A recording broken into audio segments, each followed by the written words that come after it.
Continuamos con esta serie que iniciamos hace 8 días, 4 domingos. Dios lo puso en el corazón para que llegáramos al domingo cuarto, en el día que llegamos al domingo de resurrección. Les voy a comentar y me adelanto un poco porque ese domingo vamos a tener la cena del Señor.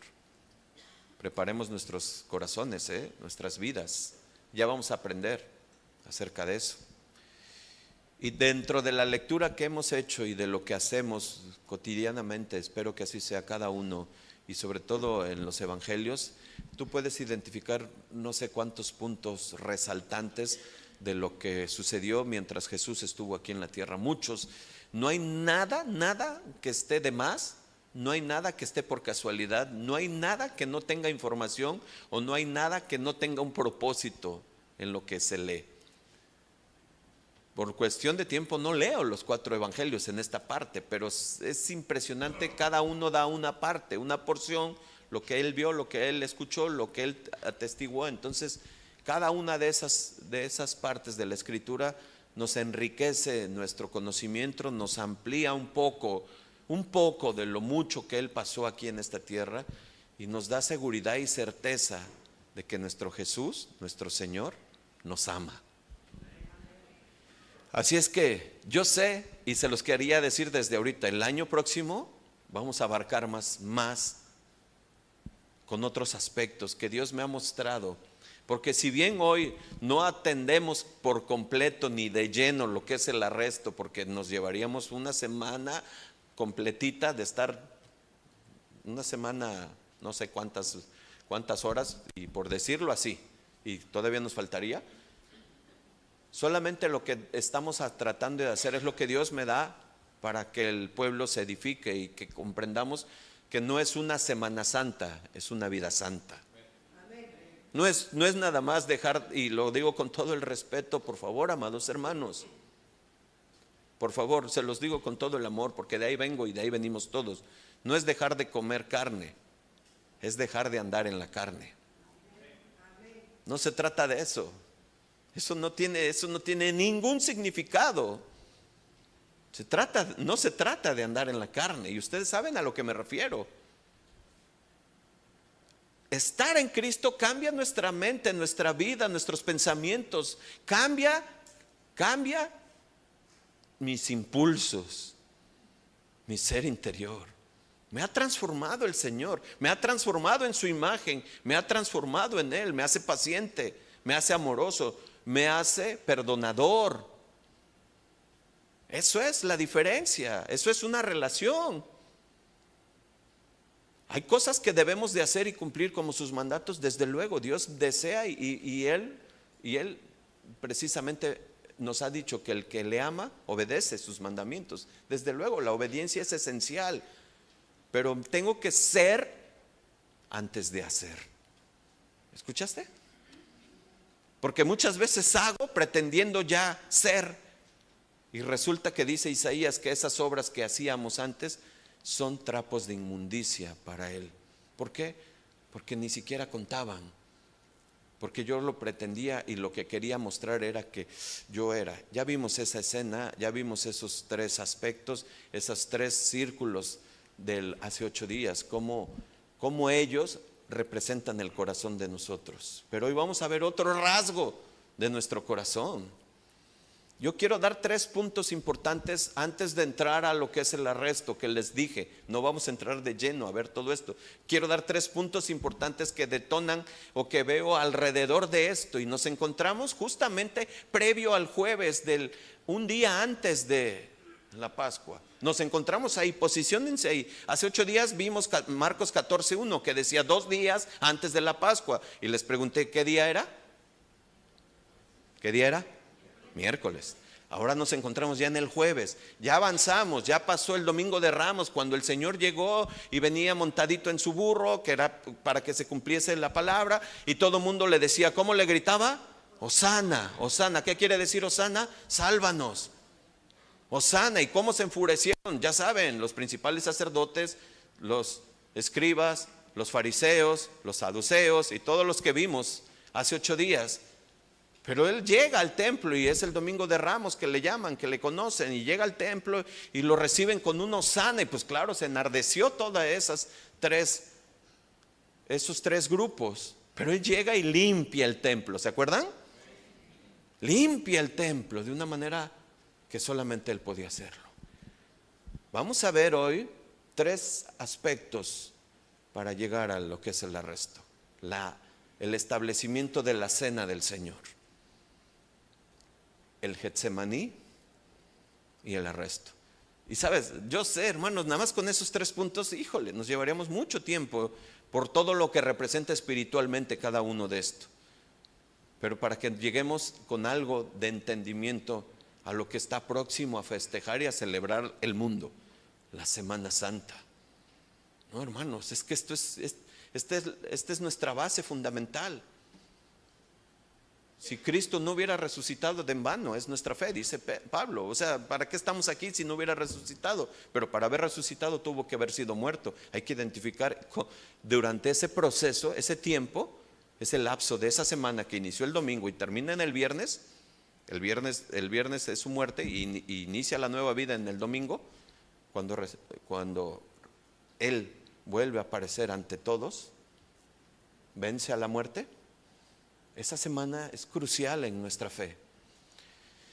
Así es que nos encontramos en el jueves antes del viernes del Calvario y vamos a adentrarnos el establecimiento de la cena del Señor. Dice Marcos 12:12, por favor. Los voy a estar llevando en los evangelios y vamos a estar viendo palabra para que sea el Señor. El primer día de la fiesta de los panes sin levadura, cuando sacrificaban el cordero de la Pascua, sus discípulos le dijeron: ¿dónde quieres que vayamos a preparar para que comas la Pascua? Escucha, ya había inicios tempranos de la celebración de la Pascua. La Pascua era una celebración judía, la más antigua que hay, que existe, más antigua que la ley. ¿Escucha? Más antigua que cualquier fiesta del pueblo judío. Es la más antigua, la de mayor representación. Todo el Antiguo Testamento es como una sombra de lo que había de venir. Voy a dar un zoom a la Pascua para que refresque nuestra memoria y nuestro corazón. Y para los que nunca han escuchado de dónde viene la Pascua, ¿qué significa la Pascua? Pasha, pasar por alto.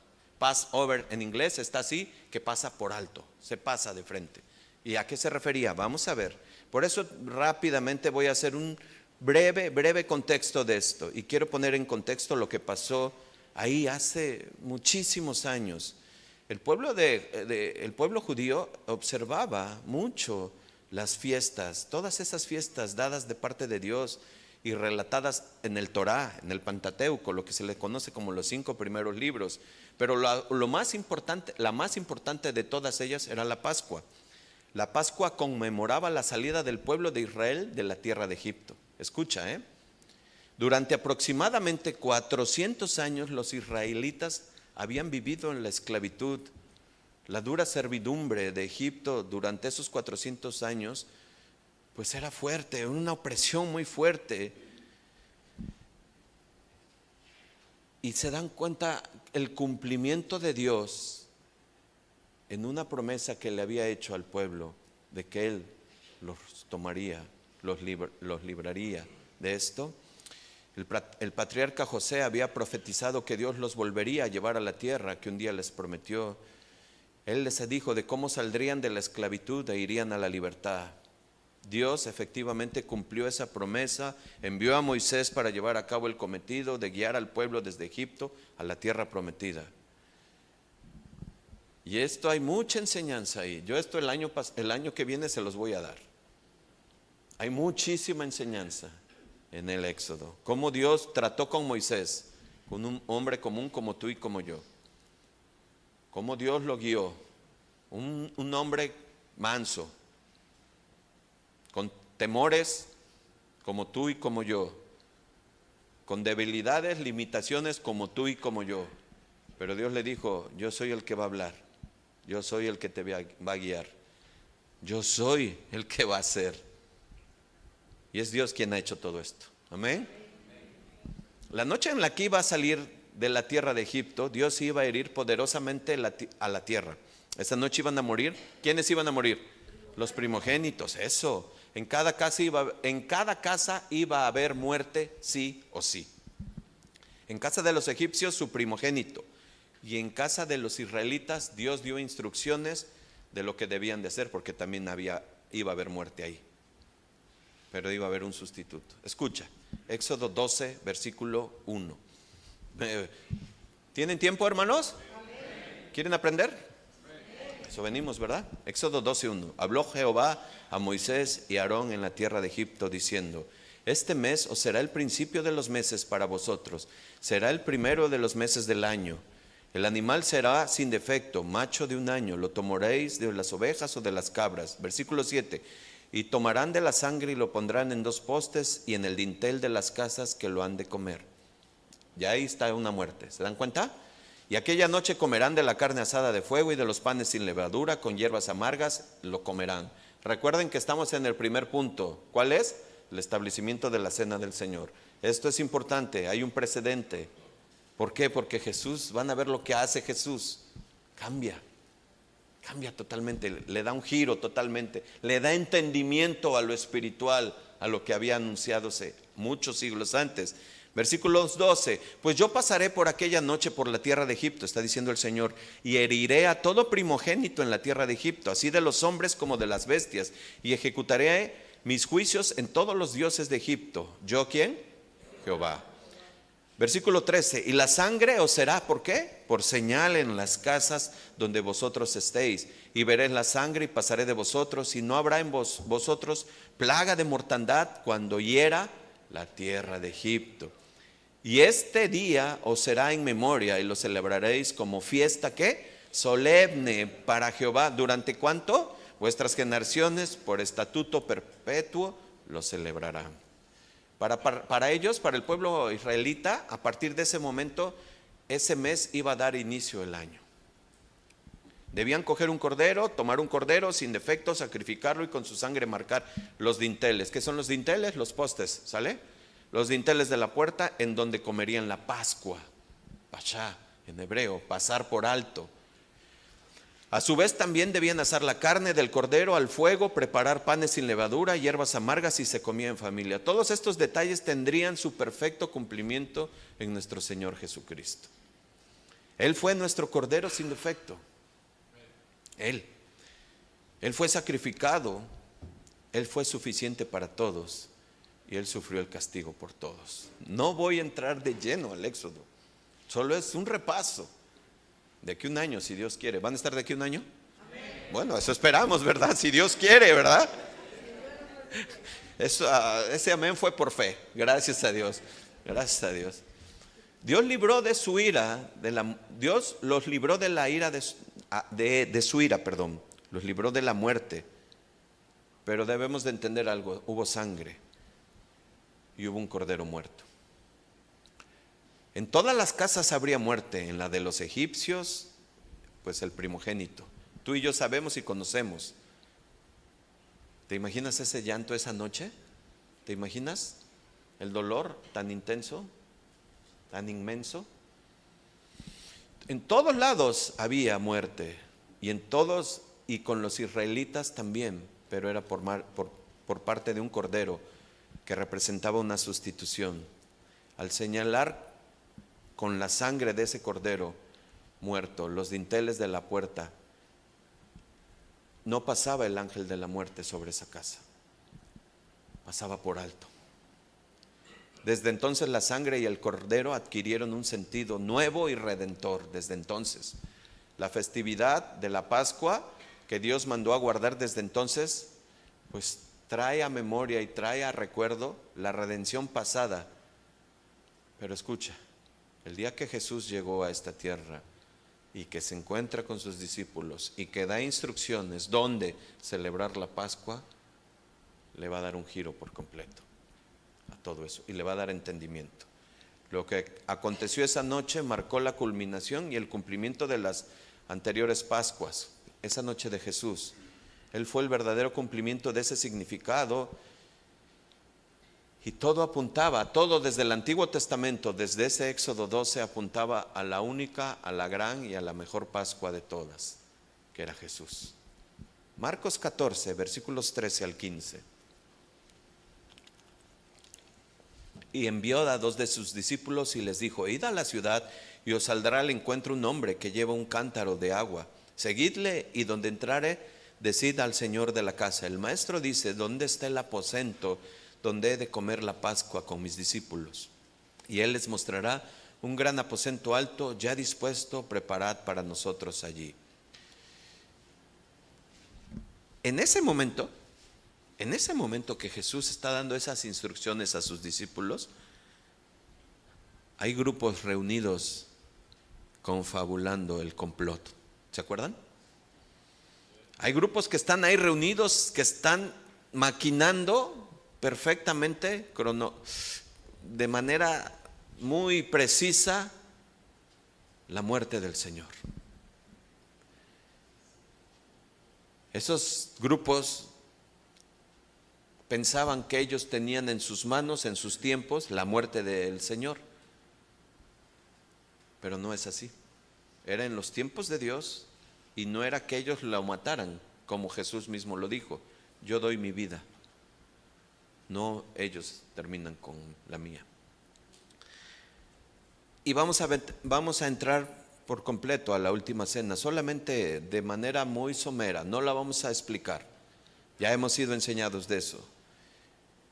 Cuando Jesús les dice que localicen a tal hombre, era muy fácil entender eso, porque en ese entonces el que cargaba el cántaro, pues era una actividad que usualmente la hacían las mujeres en esa época.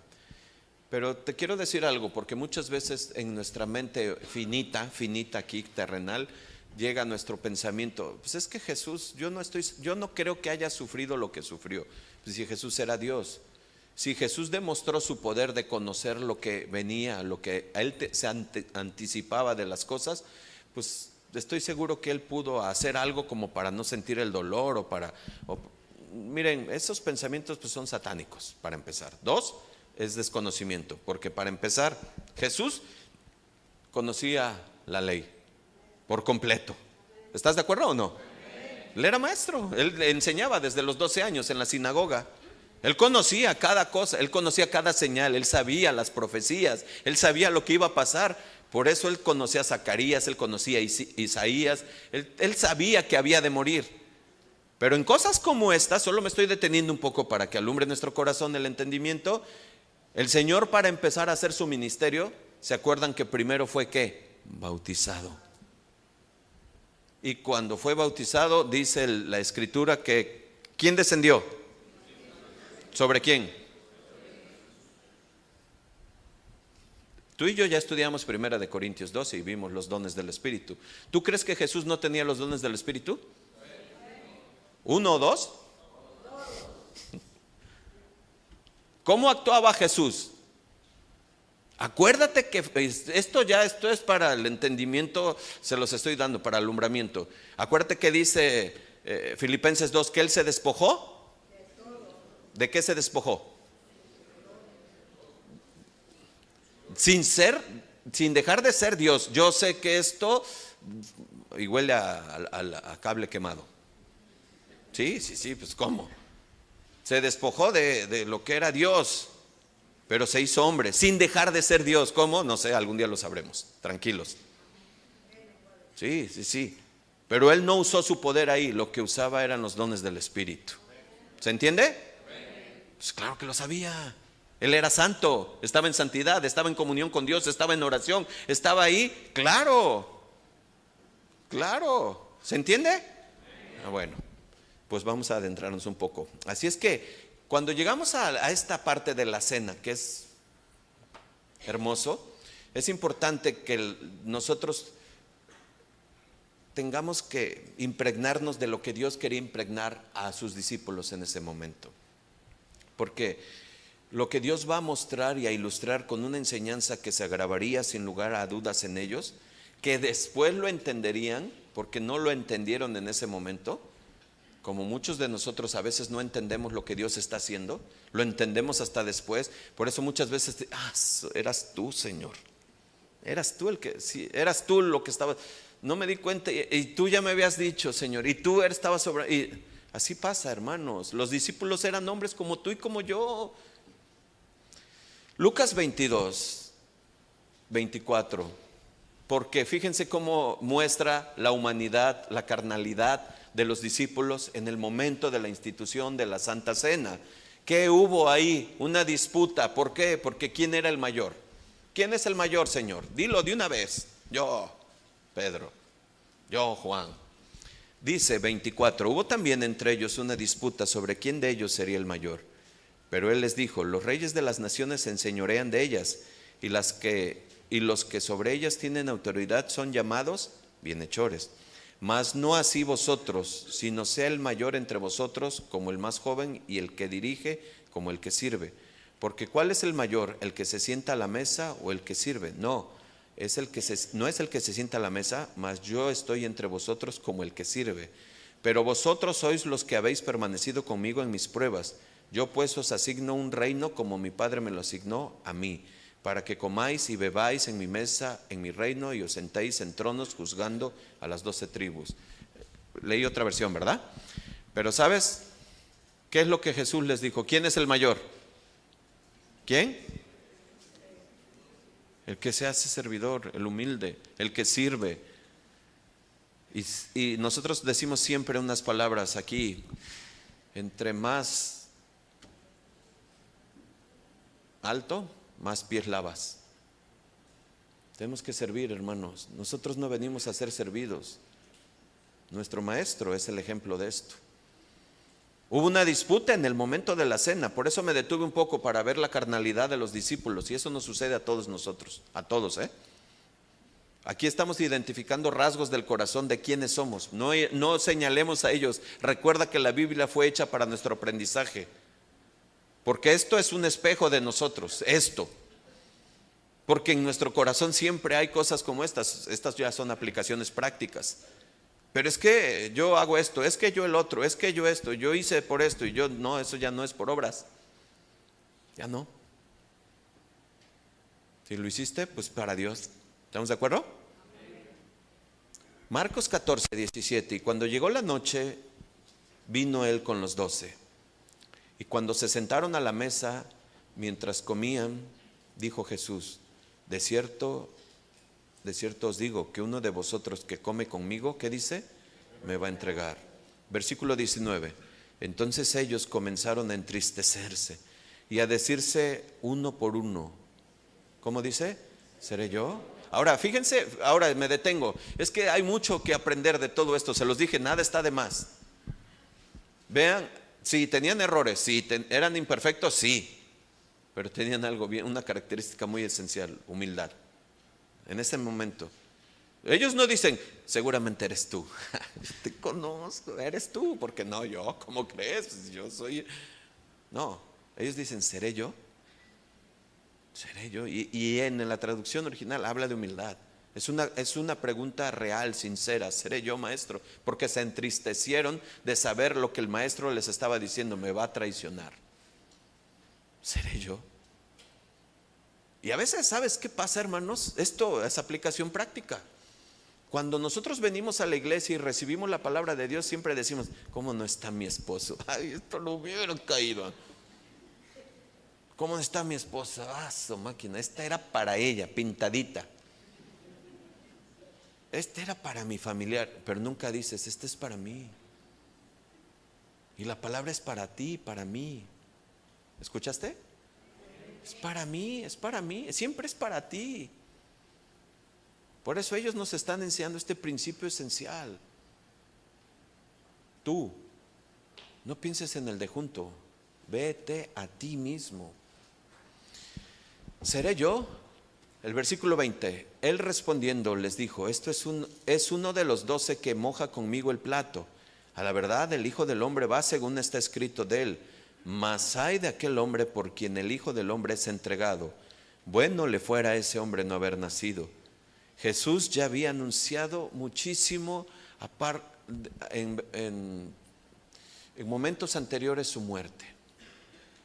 Pero ahora es la primera vez la primera vez que lo hace y que se enfoca a qué va a ser, esa muerte va a llegar por ser traicionado por alguien de ahí. Estaba profetizado y él lo sabía.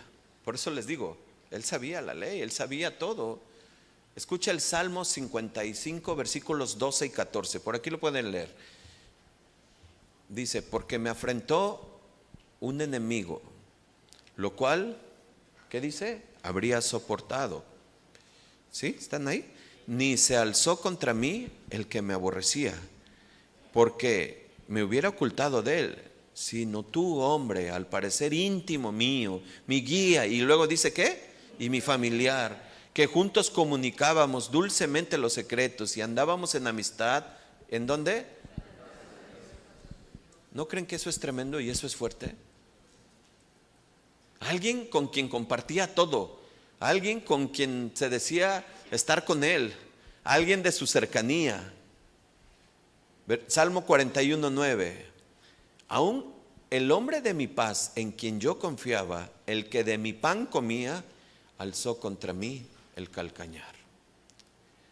Judas, el tesorero del grupo, vendió y traicionó al maestro, y tú sabes, por 30 míseras monedas de plata. Su corazón estaba tan endurecido y alejado de Dios que fue incapaz de entender. Escucha esto, hermanos, porque esto es impresionante. Jesús, lo que estaba haciendo cuando anunciaba la traición, lo que estaba haciendo de alguna manera, ¿sabes lo que estaba haciendo? Era darle la oportunidad del arrepentimiento, para que él entendiera lo que estaba por hacer y que lo pensara, que se detuviera y que dijera. Pero sabes, estaba escrito y se tenía que cumplir. Pero ya era un corazón endurecido, ya era un corazón que rechazaba, ya era un corazón que había puesto los ojos en las riquezas. Qué peligroso, ¿no? Así es que, hermanos, Judas, quien estuvo al lado y cerca del maestro de la luz, del maestro de la luz de la vida, acabó en tinieblas y en su muerte. Se rindió por completo al dominio del mal, en Juan, con lo que dice Jesús en Juan 8:34, de Satanás. No se trata, hermanos, que esto es enseñanza para nosotros, no se trata de venir solamente a la iglesia, no se trata de asistir y de estar aquí cada domingo y no perderte ni un solo domingo, ni una sola enseñanza. Me conecto en línea, estoy ahí, estoy presente. No se trata de estar, se trata de ser. Nuevamente lo digo. ¿Sí lo alcanzan a ver? ¿Sí? Se trata de ser. Y eso fue lo que precisamente le dijo Jesús a Nicodemo. Se trata de nacer de nuevo. Nicodemo, que era maestro de la ley, maestro de ese grupo de los que vimos hace 8 días, no entendió ese concepto. No entendió ese concepto espiritual, nacer de nuevo. Nuestro corazón endurecido, hermanos, es bien peligroso, ¿eh? Cuando Dios mismo decide endurecer el corazón de Faraón, no es por obra de Dios en una acción arbitraria o de una forma dictadora. Es porque Él se endureció primero. Él cerró al Señor la oportunidad de llegar a Él. Y no fue una, no fue 2, no fue 3, no fue 4. Fue Dios paciente, paciente, paciente y paciente. Pero por el conocimiento anticipado de sus cosas, de las cosas, como dice Pedro, el Señor endureció el corazón. Esto es peligrosísimo para todos los que asistimos y endurecemos muchas veces el corazón. Hay un peligro muy grande ahí. Jesús tenía en todo momento el control absoluto de todo, y lo que bien parecía que podía resultar sorpresa para Jesús, ya Jesús sabía lo que había de venir. Nada lo tomaba por sorpresa. Él sabía perfectamente y tenía que hacer algo, decir algo, porque también había entre ellos el Pedro impetuoso, el Pedro quien se atrevió a decirle, apoyado en su falsa seguridad y en sus propias fuerzas, que él daría su vida si fuera necesario por su maestro, y tú y yo conocemos lo demás, que lo veremos de aquí a un año. 3 veces lo negó. Marcos 14, 22, continuamos. Y mientras comían, Jesús tomó pan y lo bendijo y lo partió y les dijo diciendo: tomad, este es mi cuerpo. Y tomando la copa y habiendo dado gracias, les dio y bebieron de ella todos. Me detengo, de aquí a un año les voy a explicar las 4 copas de este rito. Estoy anunciando ya desde ahorita, Pues es que es muchísimo de lo que hacían los judíos, que bebían 4 copas. Ahí está la primera. Y les dijo: esta es mi sangre y el nuevo pacto. Versículo 23, ¿verdad? Y tomando la copa y habiendo dado gracias, les dio y bebieron de ella todos. Versículo 24, y les dijo: esta es mi sangre del nuevo pacto, que por muchos es derramada. De cierto os digo que no beberé más del fruto de la vid hasta aquel día en que la beba de nuevo. ¿Cuándo? Les doy un tráiler. Esa es la 4ª copa. Los discípulos seguramente esperaban a Jesús como alguien que iba a redimir a Israel, como, ya saben, pues conociendo todo lo que se estaba armando y orquestando y quiénes eran los poderes y todo eso. Él iba a ser el redentor, pero el peleador, todo, pues conocían a Jesús, pero no. Qué sorpresa les estaba dando el Señor para decirles que Él iba a morir ahí, que iba a ser despedazado, que eso es lo que representa el pan, pedazos, que iba a ser triturado. Él anunció esa traición, los desconcertó por completo. Las palabras redentoras de Jesús, ¿te imaginas el impacto que tuvo en ellos? Ellos esperaban el rito tradicional de la Pascua, que ellos sabían y conocían muy bien cómo se tenía que hacer, cómo se tenía que preparar. Pero cuando llegan a la Pascua, y ninguno de los evangelios lo menciona, no había el cordero que tenían que sacrificar, que tenían que comer. El torrente de Cedrón era precisamente el que estaba cerca del templo, donde el agua arrastraba toda la sangre de los corderos que eran sacrificados, muchísimos. Seguramente Jesús, viendo eso, Él ya sabía lo que estaba representado ahí. Él sabía lo que le esperaba, pero nadie entendía.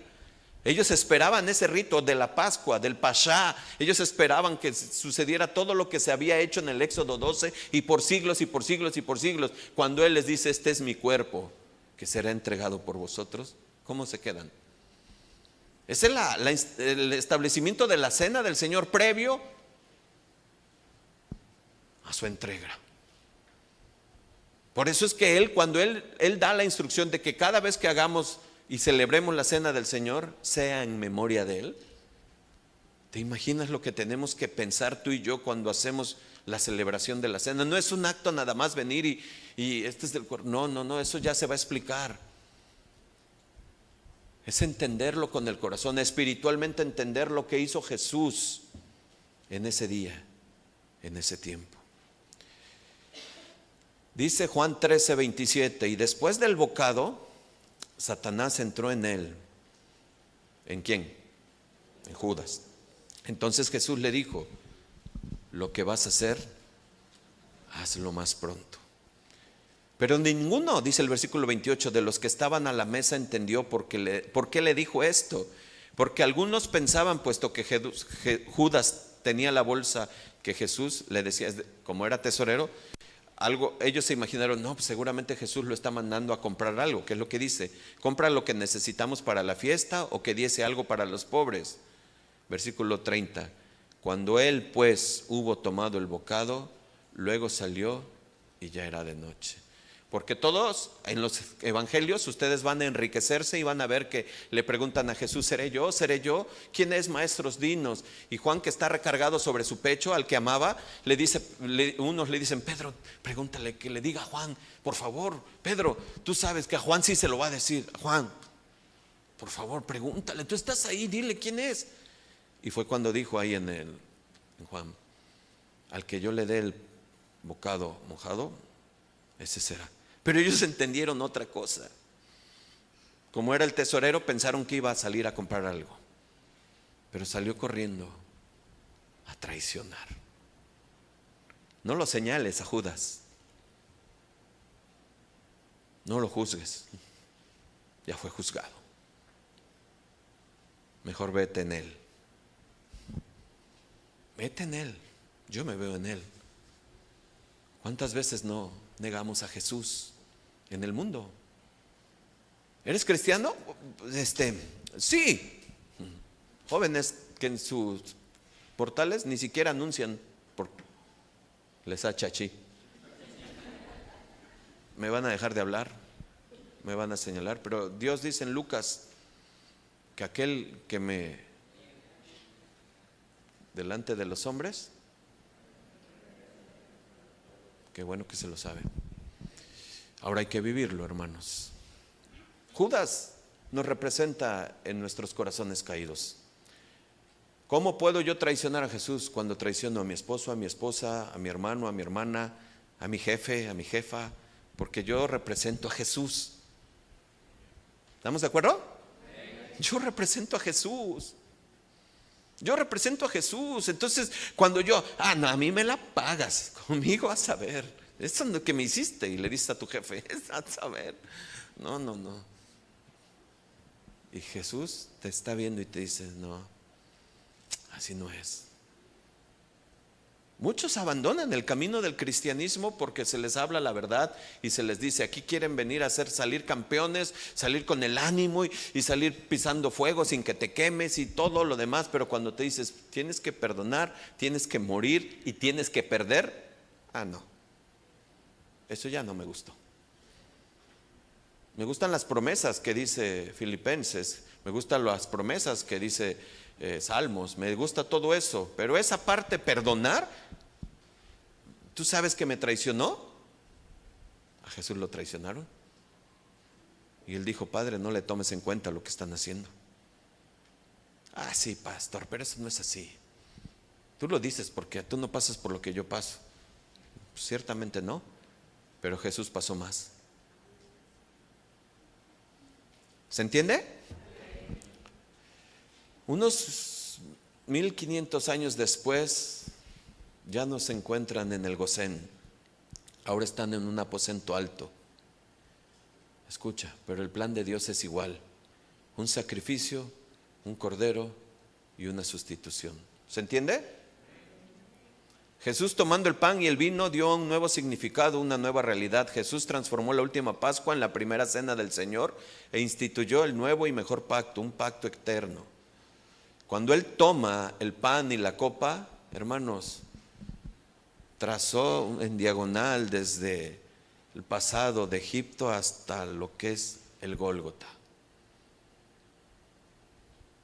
Ahí fue alumbrado a nosotros en nuestros corazones, porque tenemos, gracias a Dios, esto completo y podemos decir y deducir lo que estaba sucediendo en el Éxodo, lo podemos ver representado ahora en una cruz. ¿Se entiende? Es el perfecto pacto de nuestro Señor, sin mancha, sin contaminación, santo, impecable. No me da más tiempo de explicar acerca de esto, pero es precedente a lo que es la entrega. ¿Se dan cuenta? Era el fin de la Pascua para siempre. Para siempre, la Pascua esa que muchos todavía celebran, los judíos que no han reconocido al Mesías. Por eso el Nuevo Testamento para ellos no está. Ellos siguen en el Torá, ellos siguen estudiando la ley, ellos siguen cumpliendo la ley, ellos siguen haciendo los ritos. Qué triste. Qué triste. Pero por eso hoy Dios nos habló en Romanos 11. ¿Lo escucharon o no? Era el fin de la Pascua para siempre y el inicio de algo inmensamente más grande, un pacto donde solamente había algo muy grande y que representaba todo, que se llama perdón. Perdón. Así es que ahora vamos al segundo punto, al Getsemaní. Todavía estoy en tiempo. ¿Tiene tiempo?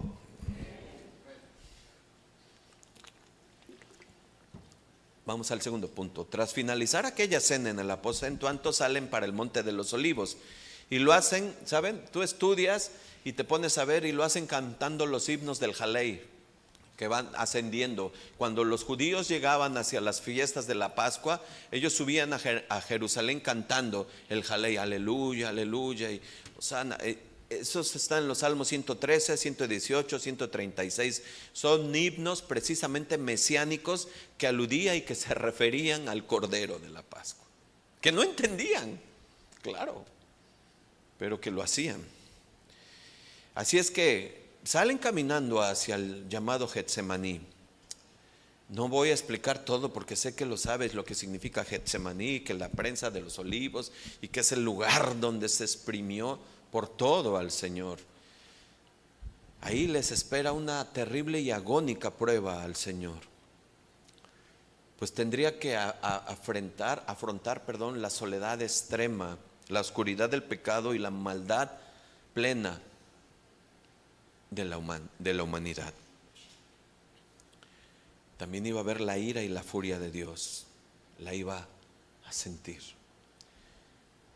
Y esto yo creo que es el momento más triste y callado de todos los vividos en su vida terrenal de Jesús. Se dirige a prepararse en oración para lo que viene. Él ya sabía. Y en ese camino, que los estudiosos dicen que alrededor de 25 a 30 minutos hacia el Getsemaní, es un lugar donde él sabía y conocía, y sus discípulos solamente sale de noche para ir allá a orar. Pero pues por lo tanto Judas sabía y conocía dónde estaba ese lugar. Él les anuncia a todos ellos que en breves momentos se van a avergonzar del pastor herido y se escandalizarán de él. Él sabía la profecía de 500 años antes. Escucha, Zacarías 13:7. Escucha: levántate, oh espada, contra el pastor y contra el hombre, compañero mío, dice Jehová de los ejércitos. Hiere al pastor y serán dispersas las ovejas, y haré volver mi mano ¿contra quién? Los pequeñitos. Les dice igualmente que cuando resucite, él irá delante de ellos como el buen pastor a Galilea. Marcos 14:28, solo velo. Pero después que haya resucitado, iré delante de vosotros a Galilea. Jesús ya sabía y conocía, sabía lo que iba a pasar, hermanos. Ellos neciamente confiaban en sí mismo, en su amor, en su suficiencia, y no en Jesús, no en su cuidado ni en su palabra. Y todo lo que él dijo y lo que profetizó y lo que les aseguró que iba a suceder se cumplió. Se cumplió la palabra, lo dejaron solos, y ahora nos encontramos en otro escenario y nos adentramos ya en la recta final hacia la cruz. Pero antes hay un momento de extrema presión, de extremo dolor, el Getsemaní. Sabemos y conocemos por la lectura de los evangelios que Jesús le dijo a sus discípulos: acompáñenme a orar. ¿Se acuerdan? No se los voy a parafrasear, pero tú y yo sabemos y conocemos. ¿Cuántas veces le dijo? 3 veces. Y las 3 veces que vino, ¿cómo los encontró? No te duermas. Dile al de junto: no te duermas. Díselo, porque están durmiendo. Díselo: no te duermas. Sí. ¿Por qué será que nos duerme la palabra de Dios? Algún día les voy a... Ya estudiamos, ya vimos que el enemigo llega y... ¿Sí? Pero esto es enseñanza, hermanos. Esto es enseñanza, y esto tiene que traernos totalmente la convicción de en quién creemos. Aquí es donde tenemos que estar atentos. ¿Sale? Jesús estaba en una situación totalmente de alta presión, aprisionado en todos los sentidos, al igual que se presionan las aceitunas para extraer el aceite. De rodillas y postrado en tierra, su voluntad humana estaba sometida a la voluntad divina. Ambas voluntades estaban plenamente en su ser. Jesús asume la voluntad divina, no sin una agonía en su voluntad humana. Yo sé que esto es difícil de entender. Esto es difícil de entender, pero ese es Jesús. Y hermanos, vean cómo Jesús Él sabe lo que estaba por pasar y nos los deja dicho Dios en Hebreos 5, 7 al 10. Escucha. Y Cristo en los días de su carne, ofreciendo ruegos y súplicas con gran clamor y lágrimas al que podía librarlo de la muerte, fue oído a causa de su temor reverente, y aunque era hijo, por lo que padeció aprendió la obediencia. Me detengo y no voy a poder explicar más, pero solamente quiero decirte, no tengas el pensamiento ascetista de que tengo que sufrir para obedecer, para merecer. Eso no es lo que está diciendo el escritor. Eso no es. Y habiendo sido perfeccionado, vino a ser autor de eterna salvación para todos los que le obedecen, y fue declarado por Dios sumo sacerdote según el orden de ¿quién? Muchísimo. Hebreos 10, 5 al 10. Por lo cual, entrando en el mundo, dice: sacrificio y ofrenda no quisiste, mas me preparaste cuerpo. Jesús, hablando de su llegada a la tierra. Holocaustos y expiaciones por el pecado ya no te agradaron. Entonces dije: he aquí, vengo, Dios. ¿Se dan cuenta cómo desde la eternidad el Señor Jesús le está diciendo: yo voy, he aquí, vengo, Dios, para hacer tu voluntad? Como el rollo del libro está escrito de mí, diciendo: primero sacrificio y ofrenda y holocaustos y expiaciones por el pecado ya no quisiste, ni te agradaron, las cuales cosas se ofrecen ¿qué? Según la ley. Y diciendo luego: he aquí, vengo, Dios, para hacer tu voluntad. Quita lo primero. ¿Qué es eso, hermanos? ¿Se dan cuenta? Quita el éxodo, quita la ley, quita ese rito, y ahora establece lo que yo he venido a hacer. ¿Se entiende? En esa voluntad somos santificados mediante la ofrenda del cuerpo de Jesucristo. ¿Hecho cuántas? Escucha, esto es bien importante. Lo digo rápido y con todo el respeto. Nosotros venimos de un trasfondo donde pensamos que cuando se toma la Santa Cena hay una palabra que se llama transustanciación, que según eso aparte se vuelve verdaderamente en Cristo, y que cuando tú lo haces lo estás sacrificando. No, ya no. Cristo ya no se vuelve a sacrificar. Cristo murió una sola vez y para siempre. Ese rito no existe. No está fundamentado. Nuestra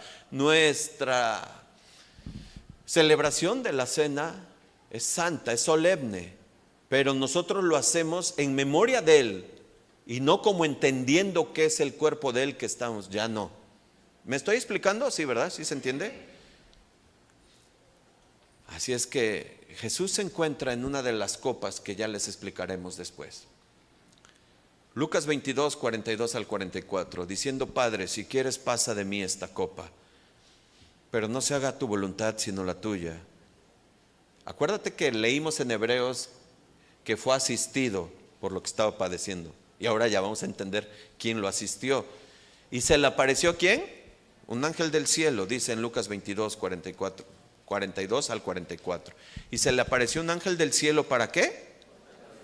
Y estando como en agonía, oraba más intensamente, y era su sudor como ¿qué? Como grandes gotas de sangre que caían hasta la tierra. ¿Se imaginas? Nada más usa tu mente un poco y tu imaginación, que el ángel bajó a asistirlo, no para quitarle el dolor. ¿Qué crees que hubo? ¿Qué crees que hizo ese ángel? Es tremendo, hermanos. O sea, es la palabra de Dios la que nos da el soporte, la que nos da el aguante, la que nos hace entender, la que nos da paz ante las tribulaciones. Los ángeles sabían de esto que estaba, pero ¿te imaginas cómo estaría el ángel impactado de lo que estaba sucediendo con el Rey de Gloria, con el Dios de todos los dioses, el Señor de señores, de los dioses esos que ni siquiera existen? El verdadero Dios. Jesús sufre en esos momentos lo que ha sufrido algunos prisioneros de la guerra mundial. Sí está escrito eso. ¿Y qué es esto? Que los capilares subcutáneos, debido a la terrible agónica tensión, revientan, haciendo que la sangre se mezcle con el sudor y sude sangre. Eso se llama hematidrosis. Bueno, aquí hay doctores y pueden confirmar eso. Nosotros no somos capaces de alcanzar a lograr entender esto que pasó el Señor. No somos, hermanos. Dice Gálatas 3:13 que Él debía morir en esa cruz. Dice Gálatas 3:13, Cristo nos redimió de la maldición de la ley, hecho por nosotros maldición, porque está escrito, maldito todo el que es colgado en un madero. Ahí estaba consumiendo todo. Cristo sabía lo que iba a pasar en unas horas ya. ¿Cuál era el verdadero motivo de tal agonía y sufrimiento? ¿Cuál? Jesús, siendo pleno y verdadero hombre, pide al Padre 3 veces que pase esa copa de Él, pero esas mismas veces se somete enteramente a la voluntad del Padre. Hágase tu voluntad y no la mía. La humanidad del Hijo y de Dios se agitaba y temblaba en esa oscura hora. Hermanos, qué tremenda escena estamos presenciando en estos momentos, que un ángel tuvo que bajar a asistirle. De alguna manera todo estaba en juego. De repente un ángel servidor de Dios vino del cielo para estar a su lado, no para quitarle la copa, para fortalecerlo, para animarlo y darle paz. ¿Qué era o qué significaba esa copa? ¿Era la muerte que había de padecer? ¿Era la cruz y el dolor físico tan grande de lo que implicaba? ¿Eran los clavos, los azotes, las burlas, todo eso? No, hermanos. Jesús en Mateo 10:28 escucha, no teman a los que matan al cuerpo, mas el alma no pueden matar. Teme más bien aquel que ¿qué? Que puede destruir el alma y el cuerpo. ¿En dónde? En el infierno. Este es un adelanto. La copa que Él debía beber en su totalidad era el derramamiento de la ira y de la furia divina que debía soportar de su Padre, hasta que por primera vez en toda su existencia de Cristo sintiera la ausencia de Dios, de su Padre. Isaías 53:10, con todo esto Jehová quiso quebrantarlo, aplastarlo, machucarlo, triturarlo, sujetándolo a padecimiento. Cuando haya puesto su vida en expiación por el pecado, verá el linaje, vivirá por largos días, y la voluntad de Jehová será en su mano prosperada. Él debía someterse al juicio de su Padre, quien le escondería el rostro de su amado Hijo. Ya estaba todo profetizado, amados hermanos. Él sufrió para que tú y yo no sufriéramos. Y esto que tú escuchas y que lo sabes y que como cada Semana Santa pasan series, películas y todo eso, pues ya como que ya está muy, dices, no, pues sí, ya me lo sé, sí, pero cuando lo ves en el corazón y con el espíritu y entiendes lo que Él pasó, es cuando nosotros tenemos que sensibilizarnos y decirle, tengo que caminar mi vida en santidad, tengo que entregarme al Señor. Tengo que hacer ese cambio total en lo que Él quiere y desea de mí. Él sufrió para que no sufriéramos, hermanos. Hermanos, sí o sí, algún día te vas a dar cuenta que sí existe Dios. Creas o no creas ahorita en Él, te vas a dar cuenta que Él existe.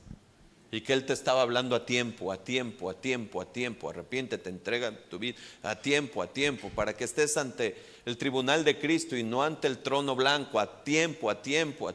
Entiende todo lo que hice, fue por amor, eres mi creación. No cuestiones lo que yo hago, no cuestiones por qué lo hice, no cuestiones mi sabiduría, mi poder, porque te quedas corto, como lo ha dicho con Job, y tú y yo lo escuchamos hace 8 días. Ríndete ante mí. Este es el Getsemaní de una manera muy rápida, muy somera lo que Él pasó. Y llega lo que tiene que suceder, el arresto. Mientras Jesús y los 11 estaban en el Getsemaní, el que faltaba, porque ya se había salido, ¿se acuerdan? ¿Se acuerdan que salió corriendo? Cuando le dijo, ve y haz lo que tienes que hacer, pero hazlo pronto, salió corriendo. Judas se acerca con una turba multitudinaria y armada para arrestarle.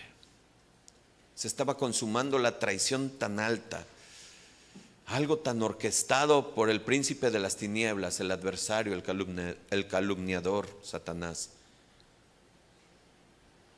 Mientras Jesús estaba en el Getsemaní orando y pasando esto, Todo los tres grupos estos que vimos hace 8 días estaban orquestando algo tremendo que se estaba llevando a cabo. Y sabes, era de madrugada.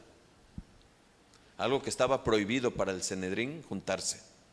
Algo que entre ellos ni siquiera se hablaban. Había turba, multitudes, gente, como dice el mismo Jesús, pecadora, que se había unido con ellos, con los soldados romanos, con los principales sacerdotes, con los ancianos, en la madrugada.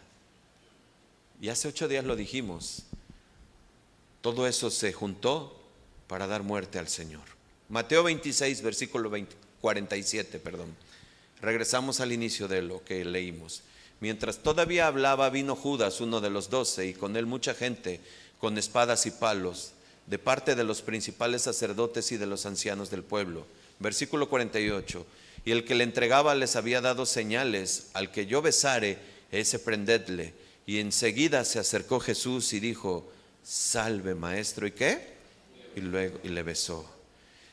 ¿Qué vemos, hermanos? Pues vemos quiénes fueron las personas encargadas de llevar a cabo ese arresto de Jesús. Vemos a Judas Iscariote, uno de los 12 apóstoles, a la cabeza de aquella malvada guardia. Y dice la palabra de Dios que vienen con espada, con palos. Qué terrible, una multitud va en contra de Cristo. Y sucede después de la agonía que él estaba pasando ahí en el Getsemaní. No hubo espacio, no hubo tiempo para que él estuviera en paz. Llegaron, ya él sabía que ya venían en camino. Judas actuó como guía de los que le arrestaron. Dice Hechos 1:16: varones hermanos, era necesario que se cumpliese la escritura en que el Espíritu Santo habló antes por la boca de David acerca de Judas. Ya lo leímos, el Salmo, ¿se acuerdan? Que fue guía de los que prendieron a Jesús. La guardia, sin duda, sin la ayuda, de Judas, no hubiera podido dar con Jesús, porque era de noche, por eso llevaban linternas, dice, y porque era un lugar grande en el Getsemaní. Ellos se imaginaban que posiblemente estaba en la cueva, que no sé.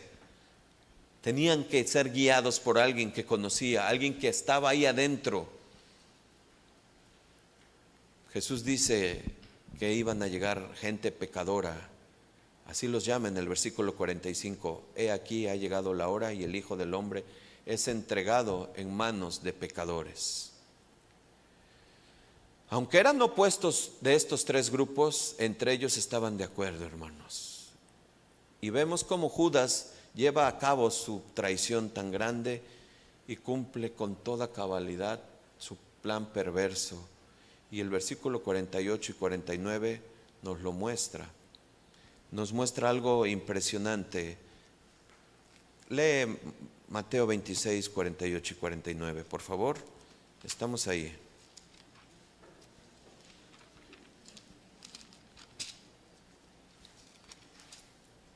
Perdón. ¿Ya estamos ahí?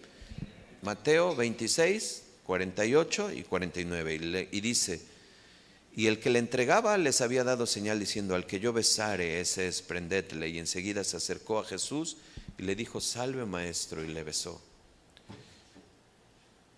La hipocresía de Judas fue tan alta que con una señal de amistad, algo que era demasiado grande, cuando tú saludabas, porque ahorita vamos a ver lo que significa beso en el original, era una manifestación de gran respeto y amor hacia la otra persona, en la forma en que él lo besó.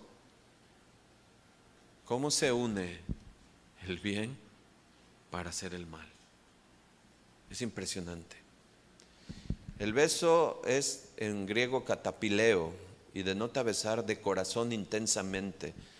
Es la misma palabra que ocupa Lucas en 7:38, donde la pecadora, la mujer pecadora arrepentida, unge los pies de Jesús en un acto de adoración en casa de Simón el fariseo, y le derrama el perfume de alabastro y le besa los pies. Y ese besar es abrazar, y es estar ahí, y es dar todo. Ese catapileo, eso es lo que hizo Judas. Lo abrazó y lo besó, pero con un amor que tú puedes decir: no puede ser. Nos deja asombrados, hermanos. Al mismo Dios traicionar. Amado hermano, hermana, no juzgues a Judas como algo que qué malo, que qué bueno que se cayó de cabeza y que se le salieron las entrañas, y por eso ese lugar se llama Seldama, porque ahí es donde está el campo de sangre, que eso es lo que significa. Qué bueno que le pasó eso. Tú y yo hemos pasado por eso ante Dios. Judas fue tan atrevido y depravado que se llega hasta el propio rostro de Jesús y le traiciona diciendo: salve, maestro. Y le besa en una señal de amistad, de respeto, pero Judas rompe con todas las normas de amistad, de respeto, profanando esa señal, sirviendo a los propósitos de Satanás. Vemos la miseria del hombre, la maldad, el corazón perverso, la maquinación, la depravación, la traición. Hermanos, limpiemos nuestros corazones. No hay cosa más fuerte en nuestras vidas que ser traicionados. No hay cosa más dolorosa.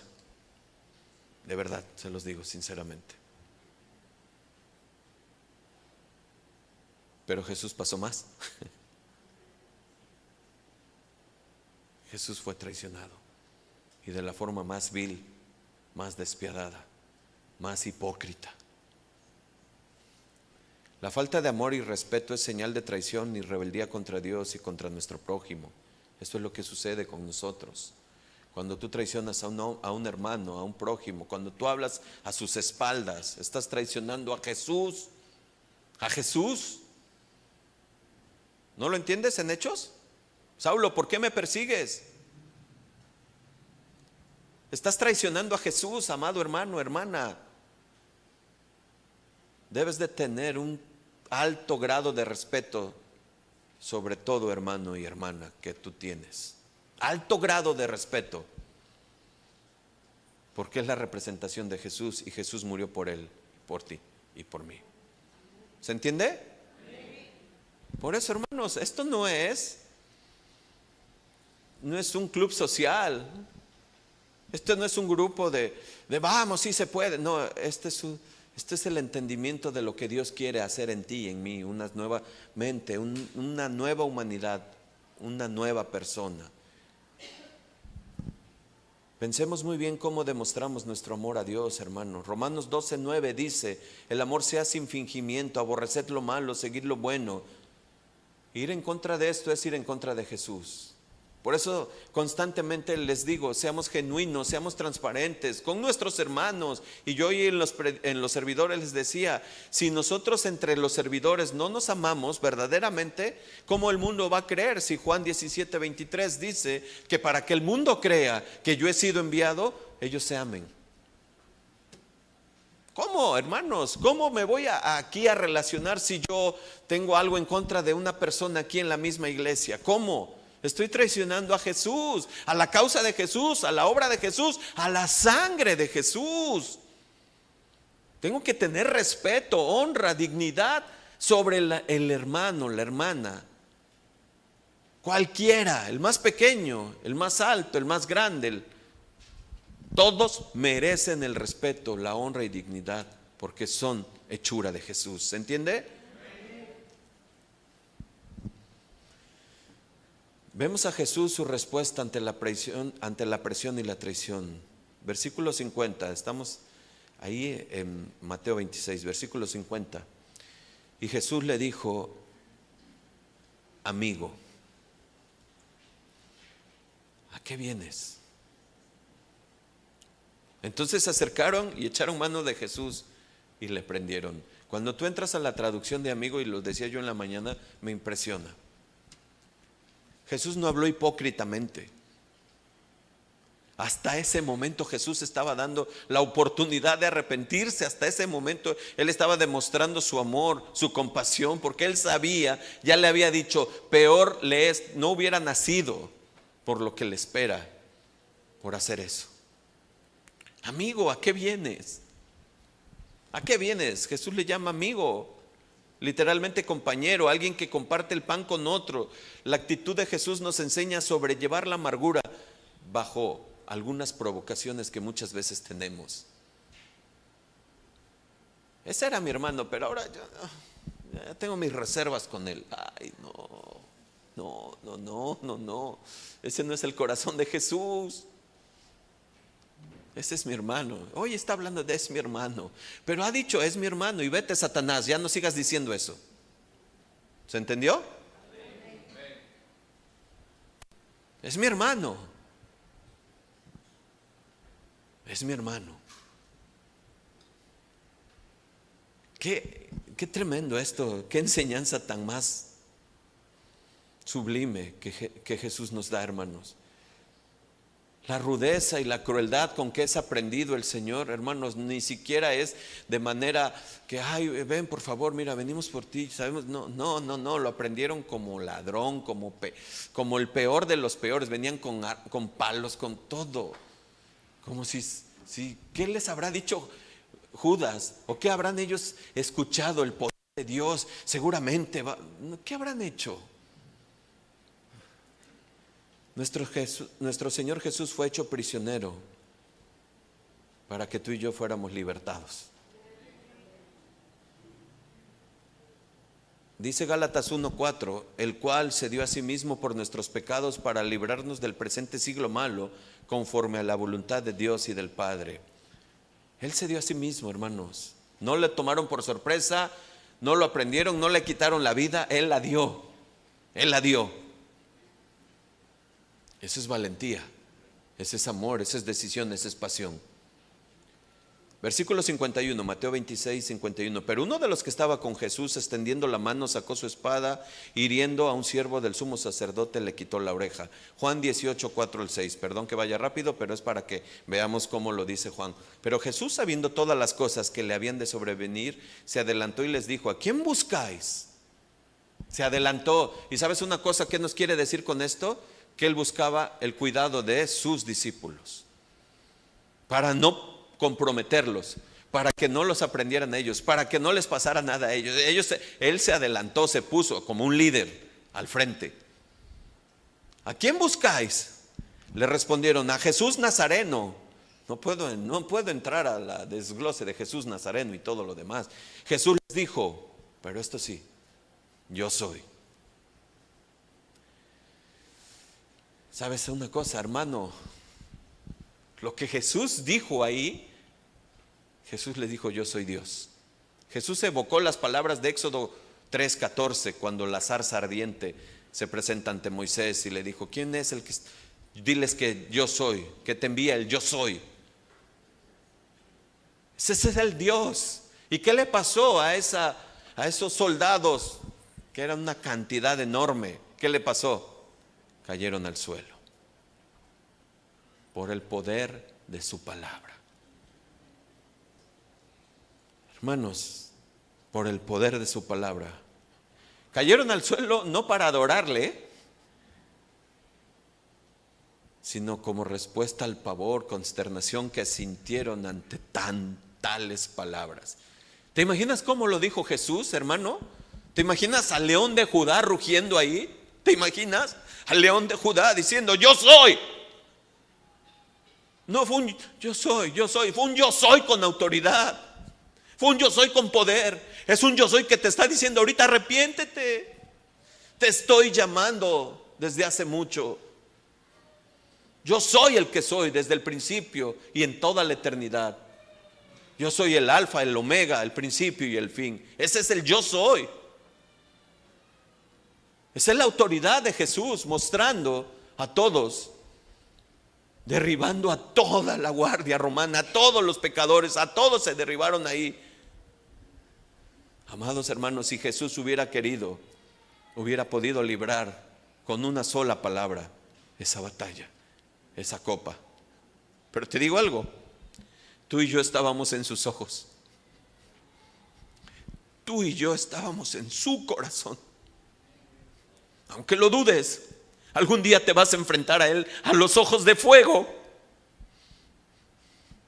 Y tú y yo estábamos ahí, y Él sabe nuestra vida, nuestro pasado, nuestros pecados. Él sabe las intenciones, Él sabe a profundidad lo que pensamos. Y aún así dice: yo voy a la cruz.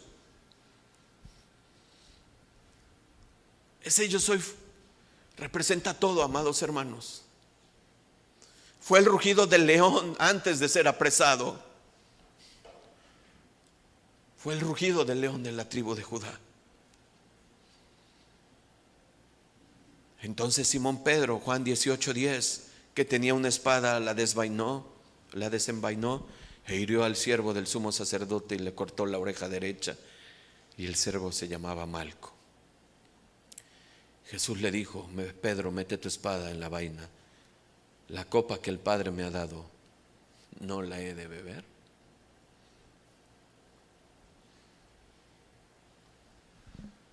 Nunca claudicó. No renunció. Siguió adelante. Y se cumplió lo que Él les advirtió unas horas antes. Estaba escrito, estaba profetizado y sucedió.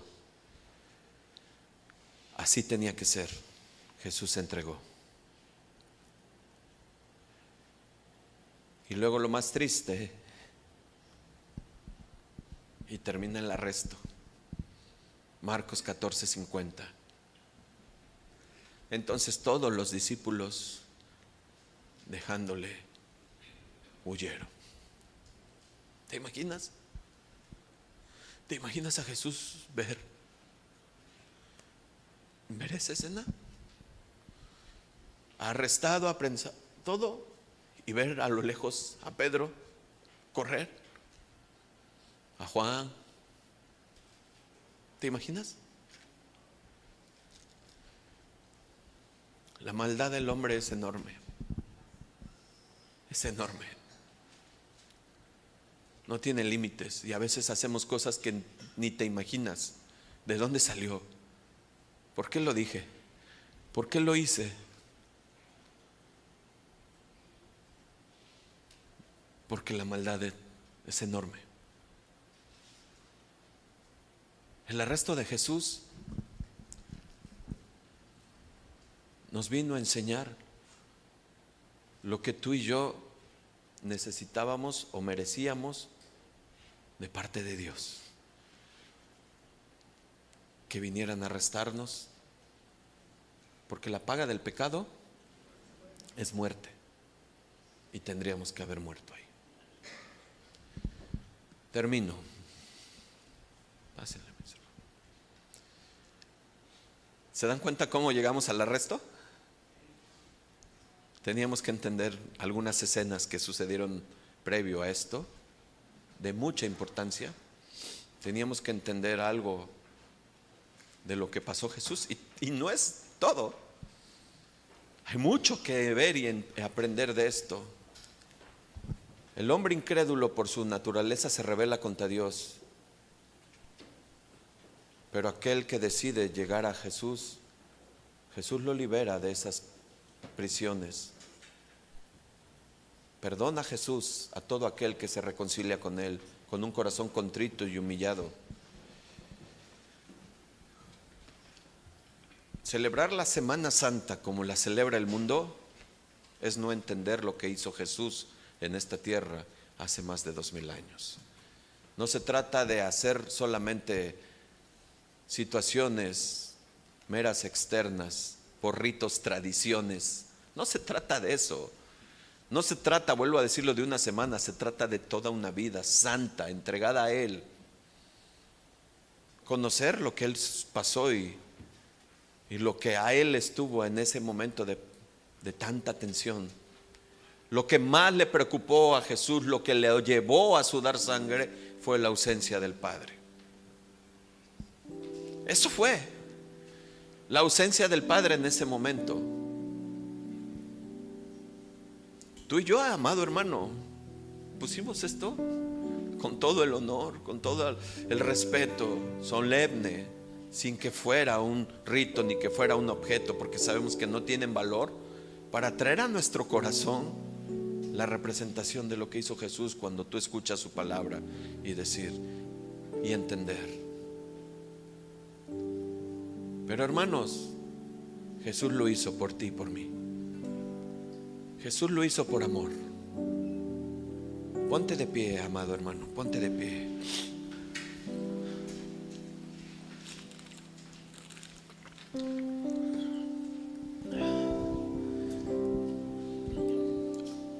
Ríndete a Dios, amado. Ríndete al Señor. Ya no pelees con Él. Ya no batalles en tu mente si es verdad, no es verdad, si existe, no existe. No pierdas tiempo. El día de la salvación es hoy. Es hoy. Levanta tus manos al cielo. Señor, Padre, Señor, gracias, Señor. Gracias por tanto amor, mi Dios. Gracias por ese sacrificio hermoso, único y perfecto y maravilloso, que solamente tú lo podías haber hecho, Señor. Cabalmente cumpliste todo, Señor. Gracias, Señor. Gracias por esa sangre, Señor. Gracias por esa sangre preciosa, Señor. Gracias por esa sangre en esa cruz, Señor, que me alcanzó, que me limpió, que me redimió. Gracias, Señor. Alabado seas. Bendito Padre Celestial. Alabado seas. En el nombre de Jesús. Amén. Amén y amén. Sigue con tus manos alzadas. Dile al Señor: déjame ver tu rostro herido, ensangretado y abatido. Al verte así caigo rendido, puedo sentir tu amor. Profunda herida en tu costado, que una lanza de soldado con todo el odio te clavaron y quisiste morir por mí. Dile al Señor: déjame ver tu rostro herido, ensangrentado y abatido. Al verte así caigo rendido, puedo sentir tu amor. Profunda herida en tu costado, que una lanza de soldado con todo el odio te clavaron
Dale muy fuerte ovación a Él.